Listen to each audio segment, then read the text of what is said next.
Hello ladies and gentlemen, do I have a story for you guys in today's video. If you are new to the channel, please don't forget to click that subscribe button. Guys, we recently started a Patreon and could use your support to keep the channel going.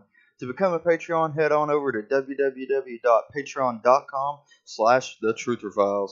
Be sure to type in the underscrolls just like our channel name. I'll leave a link down below in the description. We are also fixing to launch an online store with all kinds of nice goodies for an affordable price, believe it or not. We are also working on giving our patrons exclusive access to certain content, and they will have a lifetime discount for our online store. But enough of that, let's dive into today's video.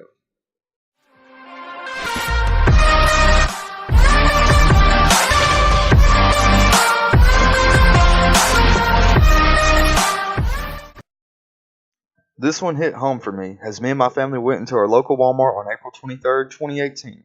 I couldn't happen to notice that all the new self-checkout stations were gone, gutted. Even half of the lines were completely gone. However, the Walmart was still in operation. This puzzled me as I knew the other Walmarts from 2017 was shut down literally overnight, with much suspicion. They'd just now installed these self-checkout lines a month before, and they're already gutting them? Something didn't add up. I will also state these lines were fully operational, no mechanical issues or anything of that nature. Me and my wife toured the rest of the store to investigate if any parts of the store was going through a remodeling process, but it wasn't. So we decided to come back the following day, April 24th, to find even more of the other lines to be gone. Where the self-checkout used to be was much different. They had put these shelves around it like a barrier, and then with a walkway to where the checkouts used to be, almost like it was a check-in rather than a check-out.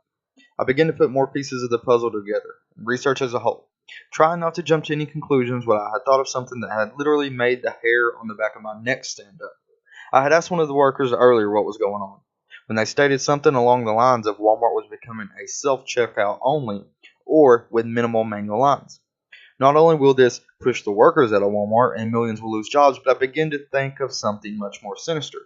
I had a dream, kind of like a vision, where these self-checkout centers was used for people that would be held inside the Walmart FEMA camp.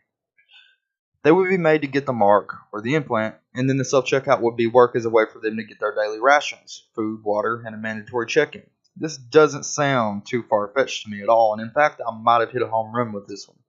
I had recently found out that a new software was being run on the self-checkout centers. If any of you may or may not notice, Walmart just updated their self-checkout software. This software is capable of scanning RFID, implants, and more. If it can scan a barcode, what makes you think it can't scan a barcode that's embedded in your skin? These self-checkouts are key to the FEMA camp and are going to play a key role in how you get your daily rations. A broadcast might be played that day on the TV that lets everyone know how to proceed to their local Walmart where the National Guard will be to provide assistance. You and your family will flock like sheep once times gets bad enough, even though sheep don't flock. Anyways, they have made you rely on them for far too long. Most people can't last a day out there on their own without the government, let alone a few hours. So what will you do when your child comes to you hungry? You should have been preparing for this long ago, and all them so-called crazy people have been warning you for years, but you choose to ignore them. You choose to rely on a system that is already broken, a system that was set up to fail and ultimately cripple you and your family once things got tough. At the end, you most certainly will be begging for a spot in the FEMA camp. Just as David Rockefeller said, all we need is the right major crisis and all the nations will accept the New World Order. This crisis is what they are trying to create now, and they are closer than ever. Before this so-called crisis happens, they need to disarm the public for minimal resistance, which they are doing now with all these false flags. We need to wake up, stop the fighting and the racism, and come together as one. One of their major plans is to divide us, so we will be unlikely to work together once this happens. You must understand, this is our world, not theirs, and we need to take it back.